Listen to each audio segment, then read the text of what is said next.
बड़ा अच्छा लग रहा है। मेरे ख्याल में वक्त जो है वो फ़न जो है वो वक्त की कैद में नहीं होता है। मेरे ख्याल में जब भी कोई ऐसा स्क्रिप्ट या ऐसी कोई फिल्म आपको इंस्पायर करती है बनाने के लिए, लिखने के लिए या एक्टिंग करने के लिए, सो आई थिंक आपका वो राब्ता और जो रास्ता है वो फिल्म है, और ऑडियंस के साथ आपका वो राब्ता हमेशा कायम रहता है। जहाँ तक 5 साल का वक्फा है, तो मेरे ख्याल में 5 साल में बहुत सी फिल्में बनी हैं, और अनफॉर्चुनेटली सूबों की खुद मुख्तारी के बाद वो फिल्म इंडस्ट्री की भी खुद मुख्तारी हो चुकी है। कराची अलहदा है, इस्लामाबाद की फिल्म अलहदा हैं, तो हम लोग ने उसको एक सूबाई लेवल पे फिल्मों को ले लिया है।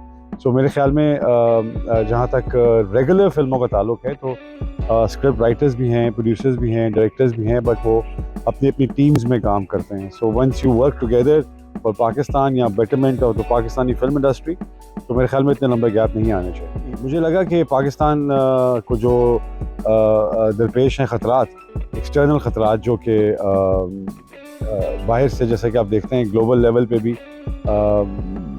पाकिस्तान को जिस तरह बुली किया जाता है, लोगों को जिस तरह पाकिस्तान में अक्सर आप देखते हैं कि कभी फैक्ट ऑफ लिस्ट में, कभी इधर, कभी जो लॉबिंग उसके ख़िलाफ़ चल रही है।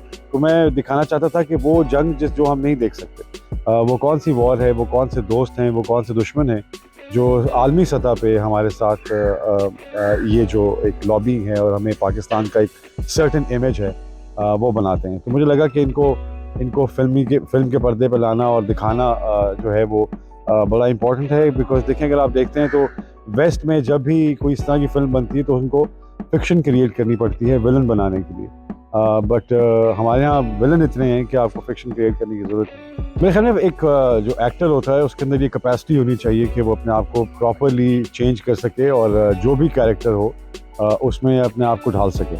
तो कोई एक स्टैगनेंट लुक नहीं होती है, या कोई एक स्टैगनेंट स्क्रिप्ट नहीं होता जिसे आप फॉलो करते हैं ज़्यादा। हाँ, अगर डिमांड है, लोग हैं, प्रोडक्शन है, डायरेक्टर्स इस तरह के रोल करवाना चाहते हैं तो बिल्कुल, लेकिन जहाँ तक मेरे ख्याल में वैरायटी का ताल्लुक है, वो एक्टर के अपने ऊपर होता है कि उसके अंदर कितनी कैपेसिटी है कि वो हर स्क्रिप्ट को एक चेंज लुक और चेंज किरदार से निभा सके। नहीं, मैं हर फिल्म में इतना ही इन्वॉल्व होता हूँ। अगर आप देखें तो अर्थ में भी मैं उसका dialogue writer, screenplay writer और फिल्म प्रोडक्शन, तो इसी तरह इसमें है कि एजाज भाई जो है वो एग्जीक्यूटिव प्रोड्यूसर हैं। इनके जो असल प्रोड्यूसर हैं, जो मेन प्रोड्यूसर हैं, वो अवैस रऊफ़ हैं, यूनिवर्सिटी ऑफ लाहौर से। मेरा हर प्रोजेक्ट जो होता है, चाहे मैं उसका डायरेक्टर हूँ, चाहे मैं उसका राइटर हूँ, अगर मैं उसका सिर्फ एक्टर भी हूँ, तब भी मेरी इन्वॉल्वमेंट इतनी ही होती है। मुझे कहानी का पूरा पता होना चाहिए, मुझे हर किरदार का पता होना चाहिए, ताकि मैं अपने किरदार को उन किरदारों में बेहतर निभा सकूँ। तो मेरे ख्याल में इन्वॉल्वमेंट, जहाँ तक इन्वॉल्वमेंट का ताल्लुक है, और वो मेरी एज एन एक्टर हर फिल्म के साथ इतनी ही होती है। वजह ये थी कि मैं ज़्यादा एक्साइटेड इसलिए था क्योंकि जब आप एक नए एक्टर को लेके आते हैं तो उसके पीछे माजी का कोई डेटा नहीं होता, उसके ऊपर कोई ऐसा छाप नहीं होती, कोई ऐसी चीज़ नहीं होती जिसमें वो पहले से जज कर चुके हों लोग। Number one. नंबर टू, माशाल्लाह all the beautiful women in Pakistan, heroines जितनी भी हैं, वो सब बहुत अच्छा काम करती हैं। लेकिन एक तो टाइम स्पेस इनके पास कम होता है, और being a director I require more time. मुझे लगता है कि मुझे इस कैरेक्टर को आम ज़िंदगी से निकाल के इसको इस ज़िंदगी में भेजना है, सो मुझे ज़्यादा वर्किंग चाहिए होती है, टाइम, बिकॉज़ आप इतना डील कर रहे होते हैं अपने टाइम के साथ, तो आपको कोई ऐसा आदमी सूट नहीं कर रहा होता जो जिसके टाइम फ्रेम के साथ आपने चलना हो। That's number two. और नंबर थ्री, ये सबसे पहली बात, बेहतरीन बात ये थी कि Kiran was very acceptable as far as owning a character. एक कैरेक्टर को ओन करना, हर फिल्म में हीरोइन जो है वो सहाफ़ी का रोल करती है, कभी किसी जर्नलिस्ट का रोल है।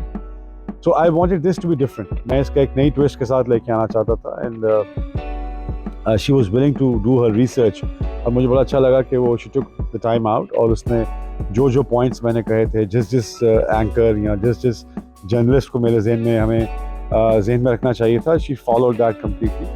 So I think the freedom to work with a newer actor भी का भी मज़ा आता है, जिसके पीछे कोई एक स्लेट ना हो, कोई पीछे एक बैगेज ना हो। कि वो हमने एक सीक्वेंस था हमारा, जो एक्शन सीक्वेंस था, और जिसमें ये था कि जो हमारा हीरो है वो पाकिस्तान को जो थ्रेट्स हैं, उस थ्रेट के ऊपर वो जो हीरो है वो एक्शन लेता है कि उसको उनको इन्फॉर्मेशन होती है कि देयर समथिंग अल्लाह ना करे bad gonna happen in Pakistan, उस पे वो जाता है और अपना मिशन करके आता है। सो आई थिंक बड़ा अच्छा लगा वो, क्योंकि जब आप थोड़ी सी भी ऐसे किसी भी स्क्रिप्ट के बारे में रिसर्च करते हैं तो आपको पता चल जाता है कि ये वाकई हकीकत से बहुत करीब है। ज़रार मुझे एक तो ZAR मेरी अब्बा की फिल्म थी ज़रका, तो ज़रका से मैंने उसको थोड़ा सा एक टच उसका रखा, और बिकॉज़ उनकी अहमियत, उनकी प्रेजेंस मेरे वालिद की हमेशा मैं कोशिश करता हूँ कि कहीं ना कहीं नज़र आनी चाहिए।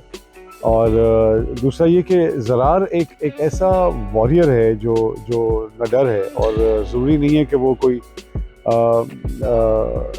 बहुत ही अपने आप को एक्सपोज करके एक्शन करे। आई थिंक शैडोज़ में काम करने वाले और वो जंग लड़ने वाले जो इंसान लोगों को नज़र नहीं आती सवाए मीडिया के, हम और तो किसी और को जानते हैं। जितनी मीडिया हमें इंफॉर्मेशन देता है उतनी ही हमारे पास इंफॉर्मेशन होती है। सो मेरे ख्याल में उसके पीछे बहुत कुछ होता है, बियॉन्ड बहुत कुछ होता है।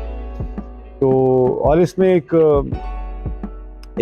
जो खूबसूरती थी वो ये थी कि ज़रार जब हमने नाम सोचा तो बहुत से लोग थे जो कह रहे थे कि यार नहीं, इसको ऐसे लगेगा जैसे ये कोई आर्मी बेस्ड फिल्म है या कोई ऐसी फिल्म है। तो उनको मैं पहले क्लियर करना चाहता हूँ, इट्स एन इंडिपेंडेंट फिल्म। ये एक अपनी सोच पे और एक अपने इरादे पे बनी हुई फिल्म है। ये किसी का कोई ऐसा कोई प्रोपेगेंडा नहीं है जो हम दिखाना चाह रहे हैं या फलां करना चाह रहे हैं। अगर आप ये स्क्रिप्ट देखते हैं और इस पर रिसर्च करते हैं थोड़ी सी, तो आपको पता चल जाएगा कि एक्चुअली ये चीज़ें होती हैं। पाकिस्तान फिल्म इंडस्ट्री के लिए हम सब अपने अपने कैंप्स बनाने से पहले पाकिस्तान फिल्म इंडस्ट्री को ओवरऑल एक कैंप होना चाहिए जो इंटरनेशनल लेवल पर जाके रिप्रेजेंट कर रही हो पाकिस्तान को। बड़ी अच्छी बात है कि सारे हीरो अब खुद प्रोड्यूसर हैं। मैंने तो 580 फिल्में की हैं और उनमें से मेरे ख्याल में 15 मेरी होंगी, बाकी तो प्रोड्यूसर्स की हैं। तो हमें बाहर के लोगों के साथ भी काम करना चाहिए जो प्रोडक्शन कर रहे हैं, जो फलां कर रहे हैं। चैनल्स के अलावा भी प्रोड्यूसर्स हैं। सो आई थिंक उन प्रोड्यूसर्स को दोबारा आना पड़ेगा। और जैसे सिनेमा इंडस्ट्री में हम देख रहे हैं कि बहुत से एग्जिबिटर्स जो हैं वो प्रोड्यूसर्स बन रहे हैं। आई थिंक बड़ी खुशाइन बात है। ऐसे लोगों को आगे आना चाहिए, और जो एक चैनल के साथ जुड़े हुए लोग जो होते हैं उनको जो सपोर्ट और जो प्लेटफॉर्म मिलता है वो मेरे ख्याल में बाकी एक्टर्स को भी मिलना चाहिए। जी, मेरे ख्याल में बहुत अच्छी बात है, और इंडस्ट्री के बेनिफिट में कोई भी चीज़ हो वो इट्स ब्रिलियंट। लेकिन मुझे लगता है कि बहुत से और कॉन्क्रीट स्टेप्स हमें लेने पड़ेंगे जिससे हम पाकिस्तान फिल्म इंडस्ट्री को ना सिर्फ विदहोल्डिंग टैक्स की मद से बाहर निकाल सकें, बल्कि इंटरनेशनल एक्सपोजर और फाइनेंसिंग उसके ऊपर बहुत ज़रूरी है कि हम सब एक इकट्ठे होकर चलें और एक कॉन्क्रीट कोई एक मुस्बत सा कोई एक ऐसी पॉलिसी बनाई जाए जो बिजनेसमैन फ्रेंडली हो। और बिजनेसमैन फ्रेंडली का मतलब है कि जैसे अगर आप देखते हैं कि हर आदमी प्रॉपर्टी में आजकल छोटी छोटी सोसाइटीज़ खोल रहे हैं, तो आपके बिजनेसमैन का रुझान जो है वो सारा इस वक्त प्रॉपर्टी के एरिया में है।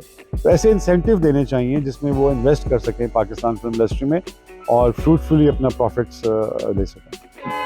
जी बिल्कुल, ऐसा होना चाहिए। और मेरे ख्याल में मौला जट की जो कामयाबी है वो बड़ी अच्छी बात है, ओवरसीज़ और लोकल दोनों। मेरे ख्याल में ऐसे सब्जेक्ट्स, देखिए आज भी अगर आप पाकिस्तान की सबसे महंगी फिल्म बनाना चाह रहे थे तो वो भी हमने 40 साल पुरानी या 50 साल पुरानी फिल्म ही निकाली।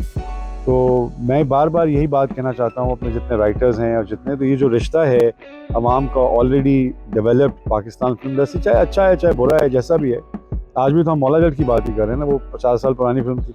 तो आज हम वो तो नहीं बात करें कि जी फ़लाँ सिनेमा नया है और फ़लाँ नया सिनेमा है, ये पैरेलल सिनेमा है। तो मेरे ख्याल में अपनी हिस्ट्री से, अपनी जो पाकिस्तान फिल्म इंडस्ट्री की हिस्ट्री है, इसमें बहुत से ऐसे स्क्रिप्ट्स हैं जो दोबारा पेश किए जा सकते हैं। तो आई थिंक इस जॉनरा को दोबारा डेवलप करना बहुत ज़रूरी है, बिकॉज आपकी आवाम ऑलरेडी इनको पसंद कर चुकी है और इनको देख चुकी है। अब देखिए ना, मगर मौला जट देखते हैं तो उसमें जिसने टिकट ली उनको एक्चुअली पता था कि फिल्म में होना क्या है, एंड में हीरो जो है विलन के साथ क्या करेगा और विलन हीरो के साथ करेगा। उसके बावजूद उन्होंने स्टाइलिंग और उन चीज़ों को एंजॉय किया और देखा उस फिल्म। इसी तरह मैं कहता हूँ कि अपनी हिस्ट्री को साथ लेके चलना अपने प्रेजेंट में क्रिएट्स अ ब्यूटीफुल फ्यूचर। देखिए बहुत सी फिल्में हैं, आई थिंक नदीम साहब की बहुत सी फिल्में हैं, राइस साहब की बहुत सी फिल्में हैं, आई थिंक उनके ऊपर बहुत अच्छा काम हो सकता है। Heer Ranjha is a beautiful story. I think आज के दौर में if I direct a film, so getting a new couple involved, I think Heer Raja would do great with lots of music and आप देख लें कि आपके पाकिस्तान में इस वक्त कोक स्टूडियो और ओएसटी ड्रामों की, इसके अलावा म्यूज़िक अवेलेबल ही नहीं है किसी के पास। तो आई थिंक हमारी अगर हिस्ट्री देखते हैं और इंडियन हिस्ट्री देखते हैं सिनेमा की, उसमें 90% म्यूज़िक जो आप आज सुन रहे हैं या सुना हुआ है वो फिल्म से उसका ताल्लुक़ है। और अनफॉर्चुनेटली हमारे जितने भी फिल्में आई हैं, चाहे वो 10 साल में आई हैं या 15 साल में आई हैं, उनमें से एक भी किसी का गाना याद नहीं है किसी को। और तो आज भी मैं देखता हूँ कि पाकिस्तानी फ़िल्म को अगर ट्रिब्यूट देना हो तो वो तेरे भीगे बदन की खुशबू से या सोना ना चांदी ना कोई महल, अभी भी हम 80s के गाने ही दोबारा लेके आ रहे होते हैं। तो अभी तक हमारा कोई ऐसा साउंड ट्रैक डेवलप नहीं हो सका। हालांकि फिल्म म्यूज़िक जो है, it is the most popular music in the world. चाहे वो आप इंडियन फिल्म देख लें, चाहे वो पाकिस्तानी फिल्म देख लें, हमारे यहाँ जो म्यूज़िक इस वक्त चल रहा है वो सिर्फ कोक स्टूडियो और ओएसटी जो ड्रामों की होती है, सिर्फ वही रह गया।